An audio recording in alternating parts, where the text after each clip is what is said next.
Generating traffic and sales can be a challenge for online merchants. But selling on the Walmart Marketplace puts your products in front of millions of customers who shop on Walmart.com. And right now, sellers who join Walmart Marketplace can save up to 50% on referral and fulfillment fees for the first 90 days. So get started today. Head over to marketplace.walmart.com/savings. That's marketplace.walmart.com/savings. Welcome to E-Commerce Conversations, a podcast by Practical E-Commerce. What is going on, Internet? Eric Bandel's back again with another E-Commerce Conversations. Hope all is going well on the other side of the Internet. On the other side of me, in the Beard Brand Studio, is Andrew Youderian. What's up, dude? With eCommerceFuel. I love the energy you bring to the intro. I listen to your podcast and you get me excited to listen. I don't even know what it's about yet. Yeah. Well, it's going to be a good one. I got to bring the energy early because then I just go flat after this. And it's just like, here's my one question. So for those who don't know, Mr. Youderian is one of the icons and kings in e-commerce. He is the host of the incredibly successful eCommerceFuel podcast. If you haven't subscribed to him and you're subscribed to me, I don't know what's wrong with you. You're probably like the token person out there. But listen to his podcast. He's got great guests on there, great perspective, great questions. And then he's also built a wonderful community around e-commerce. In fact, he talked about it with me back in 2019. We did an episode together talking about community. So you can go ahead and listen to that and check it out. But that was 2 years ago, man. 2.5 years ago. Yeah, it feels like 4.5 years ago at the rate of, the last 2 years. It's the last 2 years are weird, because we're kind of in some kind of like twilight zone. What's new, man? A lot. We had a big event here at your place. Thank you very much for hosting ECF kind of a regional meetup. We got a bunch of people from Austin. We had people came from Nova Scotia. Yeah, so we had an event here yesterday, which was great. I've heard some talks, got to connect with people, saw some local businesses. We're trying to ramp up events going forward. We have been doubling down on the community, trying to grow that and help with our members engage there and connect there to help them grow their businesses. And apart from that, man, just trying to head down, focus, did a little investment with a small investment fund we have called, not even a fund, just a small investment group called ECF Capital. I made a couple investments there since the last time we talked. Yeah, shaved off my beard. Yeah. You were giving me some pressure behind the scenes, like, hey, man. Yeah, I'm not going to let you back on the show if you come to this office again without a beard. I know, and somehow I managed to weasel my way back in, so... I wanted to do a little aside and kind of talk about a conversation I had with Brandon Ely before this. A previous podcast you guys can listen to, Brandon. But he talked about how, every once in a while he'll get in the dumps with this business. Things are going sideways, all these troubles, kind of want to give up on it. And then going to a conference like eCommerceFuel Live, gives him that energy he needs to keep going. So I don't know if you know how important these events are for the entrepreneurs out there, but I just want to say thank you for me and people like Brandon who really get energized and they learn a lot and they come back to their business being able to bring value and ultimately level up their businesses. So it couldn't happen without all the work you and your team do. Cool. Well, thank you, man. That's awesome. It's a ton of work, and shout out to our director of events, Audrey. She's the mastermind behind all this stuff. So, but that's cool to hear. Thank you. It's good to hear that. Andrew and I go back way further than 2019 when we did the last podcast. I was on his show, probably 2014 or something, I think, for the first time. Yeah. Maybe even 2013. It was early. Right when you were getting started. Yeah. So that must have been 2013. So it was a long time ago. And the thing that has always impressed me about Andrew, and it's funny because he claims to be the opposite, is just his empathy and his caring for individuals. I appeared on your show and we talked about family afterwards because I just had my baby girl. So that would have been November 2013, November, December, sometime in that time frame, or maybe early 2014. And you sent me a book on being a parent. Oh, yeah. And I don't think I've gotten some of the generic Yeti cups and stuff, but no one has ever sent me a gift before. So I know I thanked you then, but thank you again for doing that. Of course, man. But I thought you hated gifts. I do hate gifts, but you didn't know that at the time. Thank you for the gift I hated less than the other gifts. That was the Be Prepared book, right? When I was becoming a new dad, same thing. I got a bunch of these books that were just you'd make it through a page and a half and you'd fall asleep in your chair. They're just so boring. And this is one of the few books I read through. I was like, A, this is great information. And B, I could actually get through this and, not just pass out. So, yeah. So you've got 2 kids? 3 kids. 3 kids. 9-year-old, almost 9, almost 7, and 3.5. Okay. So. As the youngest child, I recognize that the third one's normally forgotten about. So that's just my inherent forgetfulness. Dude, no, it's all right. There's sometimes you go to the park and like I got 3 kids and then you snap into like 2-kid mode and you're like, oh, those are my 2 kids. And then like 5 minutes later, you're like, oh, crap. And then it takes like, 30 seconds to find your third. So, so apologies to all, the youngest children kids. out there. Yeah. It's fine. We're free spirited. We do our own thing. Are you an oldest child? I am an oldest child. Yeah. So you're the responsible one. That makes sense. Yeah, we're all pretty responsible. But it's funny. I didn't think there was. Somebody told me once, like, birth order determined a lot of like what happened in your life and personality, and kind of there were some very noticeable trends, and I thought they were joking, but it's a real deal. Like very strong patterns between birth order and like different personalities and how things end up in life. It's kind of crazy.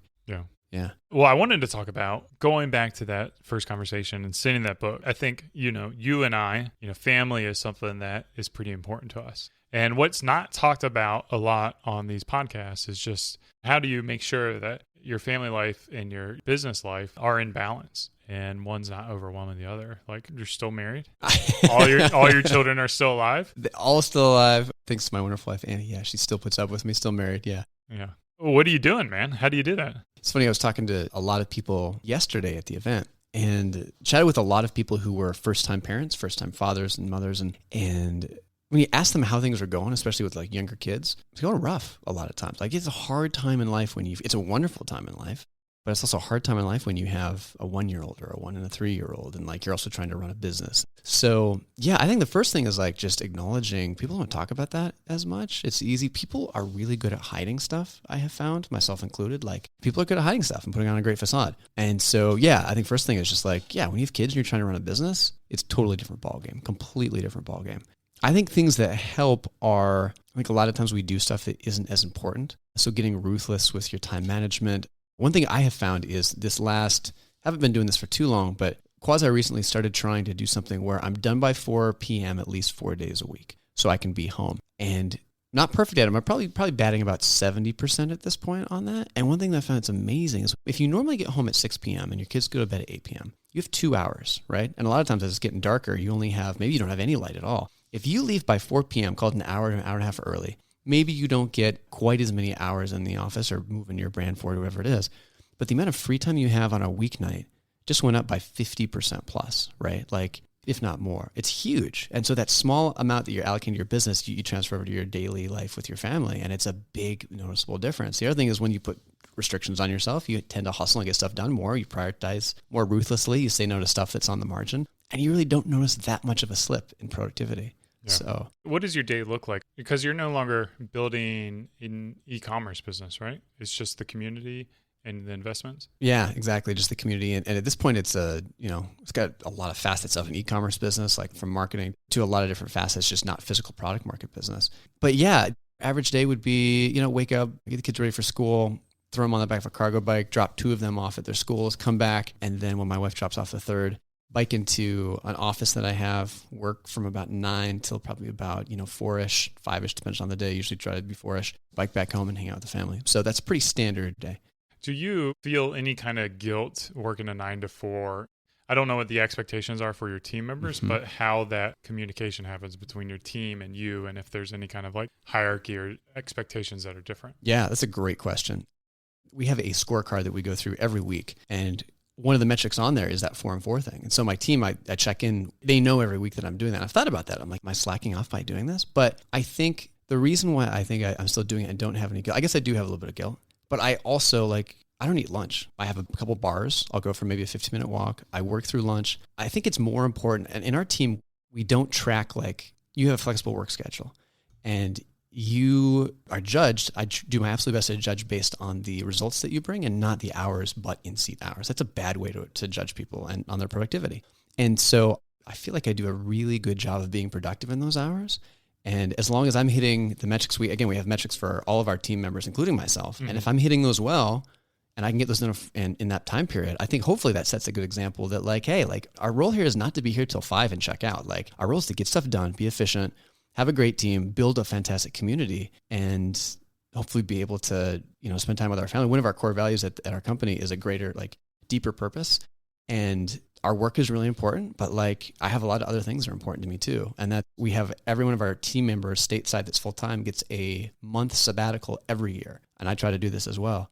And so, yeah, I love working with people that are productive, that are really efficient, that are smart, good at what they do, and that also are able to like not have to go, 90 miles an hour all year long. You've been doing that sabbatical thing for a while, and I was skeptical when you talked about it. How does that work? How do you make sure? I mean, a month is a long time to be away. Yeah, it is. We've done it a couple of years now. This will be our third year doing it. So it's still relatively new, but we set it up in a way where someone will always be covering for someone else. So we kind of stagger the sabbaticals. So there's always going to be someone on call for kind of like the essential duties, customer service, helping people with issues, billing, putting out like small little fires or things that pop up. And so we just stagger it to make sure there's always someone on. And then the stuff that is non-essential, that is more marketing focused. A lot of what we do, events that have a lot of lead time up to them. Apart from this one, we put this one together pretty quickly. But yeah, and so just, planning stuff in a way where on an annual basis where, hey, June and July for a 6-week period, we're going to be kind of, checked out. We're going to be okay with not moving the business forward for that period of time.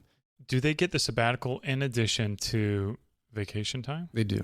Yeah. So usually about 3 weeks starting out plus the sabbatical. So they're getting like 2 months off. Close to that. Yeah. So you can do in 10 months what other people can do in 12 months, huh? Well, you've been doing this for 7 or 8 years. We've got an amazing community of people like yourself that has, built a good foundation.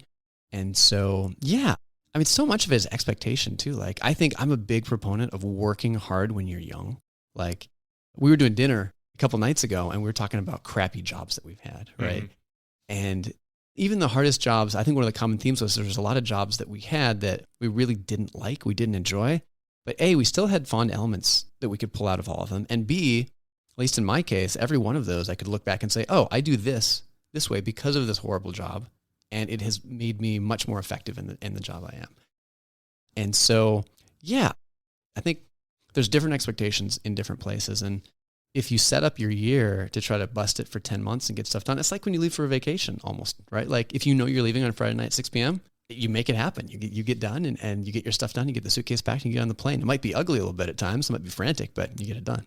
Yeah. I mean, me personally, I would rather work like 50-hour weeks and efficiently than, 30-hour weeks like super efficiently. Like I like to tick off. Oh, dude, we are opposite people. Oh, yeah. That's it. Firstborn versus thirdborn.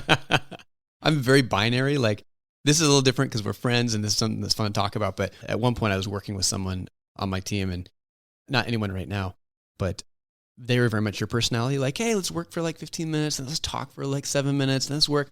And we tried working out. We thought it would work out. We lasted one day. And I was like, dude, we can't do this. Because I'm very much like, okay, I'm going to work.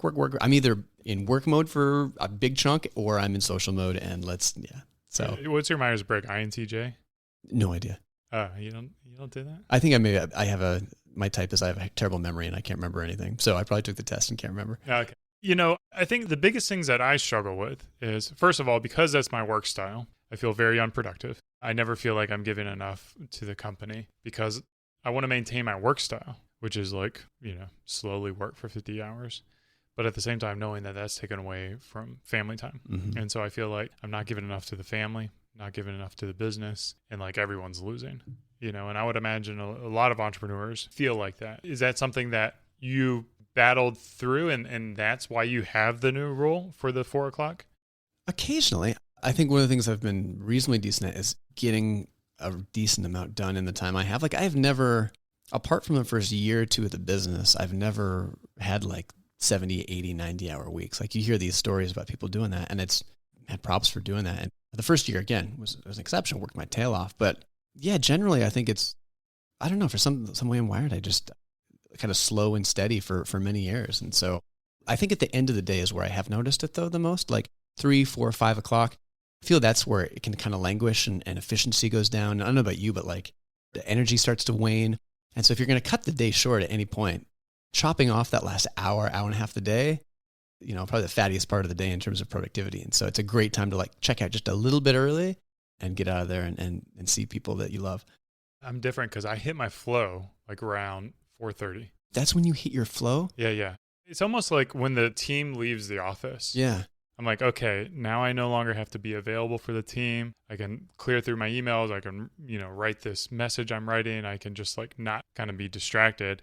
And then I'll start writing, and then I get the text from the wife, and it's like, when are you going to be home? Like the house is on fire. And then it's just like that, the flow's gone. Yeah.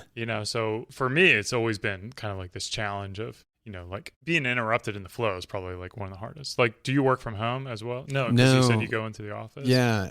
Another thing I noticed too, last year was in an office space that was really it was small, it was cramped, the AC was broken, it was kind of a dingy part of this neighborhood. And yeah, I don't think I realized it at the time, but the environment really, I think, affected my interest and motivation at work. And so this year, spent a little bit more money and got a better office space. And man, it's a game changer. Like I think I don't know about other people, I'm more influenced, I think, by my surroundings than I think I care to admit. And so having a comfortable, well-lit, organized space that like is well furnished, it just feels good coming in the morning. Oh, yeah. Like, you're just ready to rock, and it makes a big difference. So I think that's helped a lot too. Part of this ECF was a tour of other companies, Yeah. and Paul has a beautiful, Oh my goodness. beautiful office. It just kind of, you want to go in there, and you want to be around other people. You feel beautiful, and you come into the Beard Brand office, and we're not an organized culture. That's not one of our core values. And then it was also slightly embarrassing because we hosted the event here. Then we went to Paul's place, and I'm like, oh man, like this guy has got everything together. Paul's been on the podcast as well, so you can go back and listen to his experience. Well, to be fair, I mean, definitely differences in the office and stuff, but you have a sweet office here, man. I wouldn't call it disorganized. It's beautiful. I think it's beautiful, and it's cool, and it's rad, and it's a place that I like to be in, but it's certainly not organized. I mean, just open that door and you can... Oh, I opened it earlier. Yeah. Yeah, the storage room. With the 4 mops and the turtle that was crawling around. Yeah. So I want to segue into kind of like entrepreneur mode, where you're solving problems, you're tackling things. To be a successful entrepreneur, you just kind of have to blaze your own pathway. Do you find yourself communicating the same way with your spouse and your children? Or are you able to convert between entrepreneur Andrew and dad Andrew, or husband Andrew? Yeah, that's a good question. Are you a pretty decisive person? I would say yes. I'm extremely decisive and also more assertive. And Annie, my wife, is probably a little less on the assertiveness scale. It's great when you're at work to be decisive. Let's do this. You get stuff done. It's productive. You move forward. But like in a relationship, I have often found where I will make decisions quickly, maybe for the both of us, or I won't like really dive into what she wants. Or maybe I'll give like lip service to what she wants. Like, hey, what do you want to do? I don't know. Okay, great. Let's go do this, right? As opposed to being like, no, really, like, let's talk about it. Especially knowing that maybe she's a little, not quite as willing to be forthcoming, just given her personality. And so, yeah, I have had to adjust on that, especially on like the making decisions. Like spend a little more time, dive in. And it's not just with her, it's with a lot of other people. Not everyone knows their opinion on something like, with the snap of a finger. So yeah, I have had to adjust to that a little bit. And on the children's side too, I think the hardest thing with kids is just, and this isn't new for anyone, but just turning off work. Like I talked to a handful of people yesterday at the meetup, like it is really hard to turn off the work mind. And I think if you're not an entrepreneur, you don't get how it's like a CPU cycle that is running nonstop in your brain. Yeah. And that's a really hard thing to do. I think there was someone that we were chatting with that went on like a 2-week, totally unplugged vacation this last year. And I think that's the time I have found where it's been easiest to be connected with family in a long-term sense, deeply connected without that background CPU running. Because it takes like, day 1's kind of frantic, day 2 and 3 are not so bad. By day 4 or 5, like you're kind of chilled out, you're relaxed, you can connect, you can get all of those little monkeys out of your head. So yeah, I think if you can try to do that once or twice a year, at least for a week, I think it's 2 weeks, preferably maybe once a year is pretty cool if you can swing it. Yeah, I felt like at our house, like screens have taken over. Like they've become the holy grail that we all seek out, me, my wife, my kids. Like, how are you guys battling screen time? And is that an issue for you guys, or is it something that's not really a big deal in the Youderian family? Oh, it definitely could be better. We don't have a TV, so that helps. You've never had it, or did you take it away? When we moved to Tucson, we just never bought one. Okay. Yeah, so we don't have a TV in the house. We have some iPads that the kids use for some educational stuff. So I think the big things are they definitely use screens. I'd say if I had to guess, the kids use screens maybe 45 minutes to an hour per day. Yeah. How do you stop it at 45 minutes to an hour? We just say you're done. We just go grab it and we're like, hey, listen, you got 5 minutes left, wrap it up.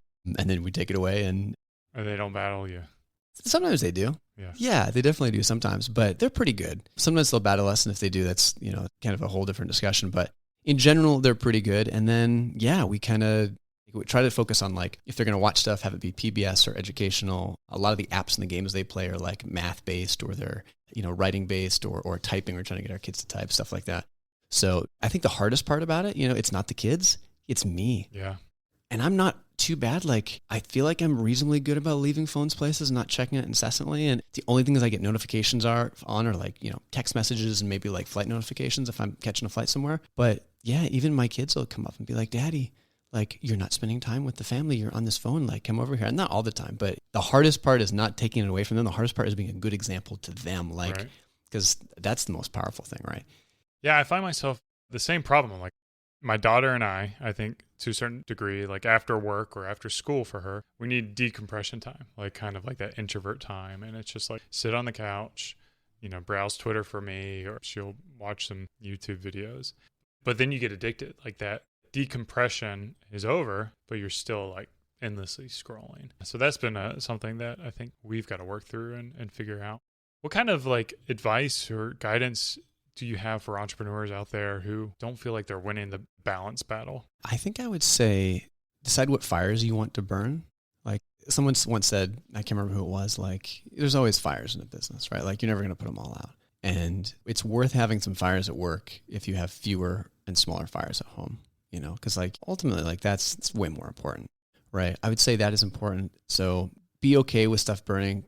I spent a lot of time this year thinking about like, what is important in our business? Like, what should we really be spending time on? Because I don't know about you, when I look back on the things I've spent time on in my business, I can look to a ton of things where I'm like, well, that didn't go anywhere. And that was like 3 months we did nothing on. And granted, you never know. Like a lot of times you got to test stuff out. You can't always know what's going to work and what's not. But also, I think if we as entrepreneurs get a lot more focused on what was really important to our business and move the needle and left the rest of it on the side, I think that can help. I've tried to get on a schedule basis. I've tried to get a lot more disciplined with phone calls with people because phone calls are important, but they're also like phone calls. I find they can tend to blow up a work day to get stuff done. They can blow up an evening. And so being a little more disciplined with, if I'm reaching out to someone and hoping to connect with them on something, I'm going to be a lot more flexible. But if somebody's reaching out to me, asking me to help them out with something, especially if I don't know them well, I'm probably going to be much more inclined to be like, hey, here's my blocks for phone calls. I'd love to talk with you if it works here. If not, maybe let's try this via email. So yeah, family's important, man. Kids grow up fast. Your girl is 8, right? Oh, she'll be 8 in November. Yeah. A couple of weeks away. Yeah. Mine's going to be 9 in November and halfway done. And it's kind of crazy. One of the other things too is like just time with your spouse, your partner. Some of the best advice I think I got from my parents was like the best thing you can do for your kids if you have a spouse is to have a great relationship with your spouse, because so much of it flows down from that. If you have a great, respectful, loving relationship with them, your kids see that, they're in a great environment. Like it's one of the best things, if not the best thing you can do for them. Do you have family in Arizona for date nights, or how do you make sure you have that quality time with Yeah, we have a babysitter that's been great that we use fairly frequently. That's another thing too. Like some of the best money you will spend is on babysitters, especially when those kids are like 5 and under. Yeah, they're pricey, though. Like, what are they, like $15 an hour or something like that? $50 an hour? 15, 1.5. Oh, 1.5. Yeah, see, I think that's pretty cheap. Is that what you're paying? Yeah, about there, probably 15 to 16. But I wouldn't look at it as like, because I used to do that too. I used to be like, oh man, we're going to go like, let's not do that. It's going to be like $50. Yeah, $50 like, for dinner. Let's just, $30 for the babysitter. Yeah, let's just get the kids in bed and watch some Netflix and it'll be the same thing. It's not the same thing. Like getting out of the house, having someone else go through the bedtime rigmarole and all the feeding and stuff and getting out. Yeah, it's kind of like pricing, right? Like people always tell you, don't price a product based on the costs, price it based on the value it delivers, which is great advice. And same thing with like babysitters. If you're thinking like, oh man, I'm just shelling out $15 an hour, don't think about the pricing. Think about how important it is to have some time with your partner to recharge, to like reset, to talk, to connect, especially if you have kids in the house. Like it's some of the best money you can spend. Yeah. So how often are you guys going on dates? One thing that we do is on Wednesday mornings, we try to spend a good chunk of time together. Yeah. And so I'll work a little bit later that evening because all the kids are finally in school for the first time. And so we'll go have brunch. We'll go for a walk, do a workout together, something like that. So we try to do that every week. And then I'd probably say every other week we get out for dinner or something like that or a walk. Yeah, that's nice. Yeah, it's good. Yeah. How about you guys? Oh man, it's terrible. It's terrible. I'll tell you a couple things. My daughter, when she's with the babysitter, she finds a way to stay up. So the whole bedtime routine is still like waiting for us when we come home. So there's a little bit of frustrations with that, but that's just kind of the way she is. And then, we have the newborn. Mm-hmm. And I think the challenge with that is just like developing trust with a babysitter because we have no family in Austin. So we certainly have those hurdles to kind of get through with a younger child. Yeah. And I don't know, again, once he gets in school, it gets a little bit easier. Once he's more, independent and put himself to bed, things like that. But yeah, we had a pretty good flow until the second one came out. And then, Yeah, that's tough because he's 18 months? 18 months, yeah. Is your worry that just the babysitter isn't paying attention or he chokes on something, or what's the biggest concern there? Me, I've got no worries at all. All right, any bum off the street, come in, watch the kid. Craigslist, babysitter wanted. Yeah. We'll pay cheap. Our story is we've just had that trouble with infertility and 10 lost pregnancies. The kids are I know everyone's kids are ultra precious to them, but it's just kind of that emotional baggage of everything that we've went through that I just can't imagine. And I'll get this in my mind. I'm very fortunate that I grew up in a home with two loving parents and I had no abuse. But I know children experiencing abuse are at such a disadvantage in life.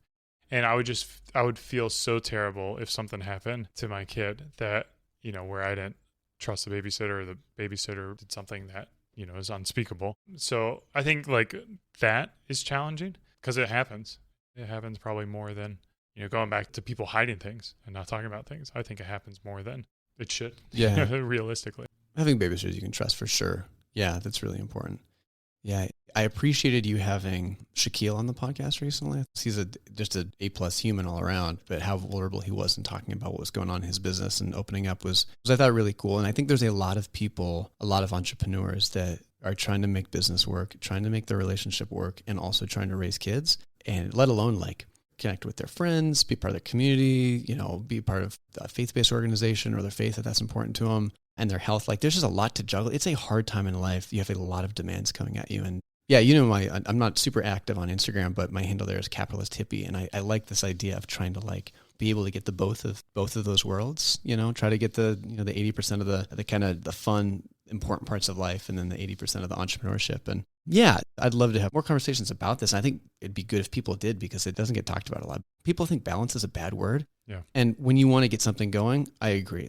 It's a bad time to be balanced. If you want to start a business and you're I think I'm just going to go take a 3-week vacation. You're not serious about it. You want to get something moving, you need to dedicate 12 to 8 months of having your life out of whack. At the same time, I also think there's a lot of room once you get something moving to be able to say, okay, how can I set this up to like keep it moving and invest in it, but also have a life? Yeah. So yes, and kids enter into it, and it makes it even harder. So you can do it. I do it. I'm definitely not doing it perfectly, but I love having conversations with people like yourself who think about this, because it's really challenging to do both well. Yeah. So. The things that you were talking about earlier, you kind of reminded me of one analogy that I always thought was a really good analogy. It's imagine you've got a stove burner. You've got the 4 burners on there. One burner represents your mental and spiritual health. One represents your physical health. One represents your business. And one represents, your relationships, your family life. And you have a propane tank that can only output propane at a certain speed. So when that happens, you could have it going all to one burner that's hot and loud, but you've got nothing going to the other burners. So recognizing that, you really only do have so much fuel that you can put out. And if all these things are important, you just got to recognize that they're not going to be as bright. They're not going to grow as fast. You hear about Elon Musk and his 4 companies.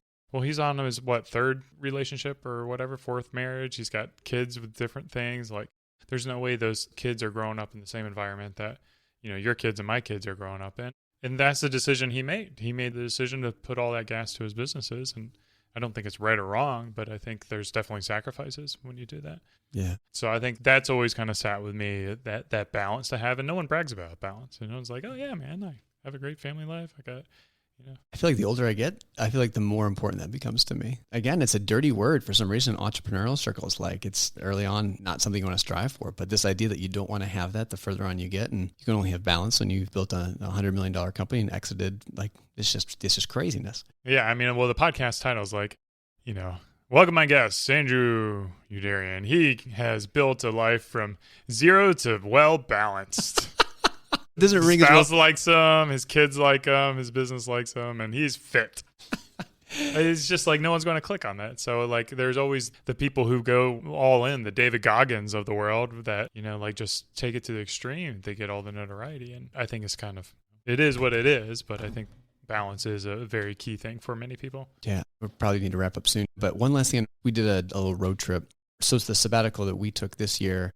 Did like a 2.5-week road trip, kind of up the coast of California, Oregon, over to Montana. And wasn't entirely unplugged, but was largely unplugged.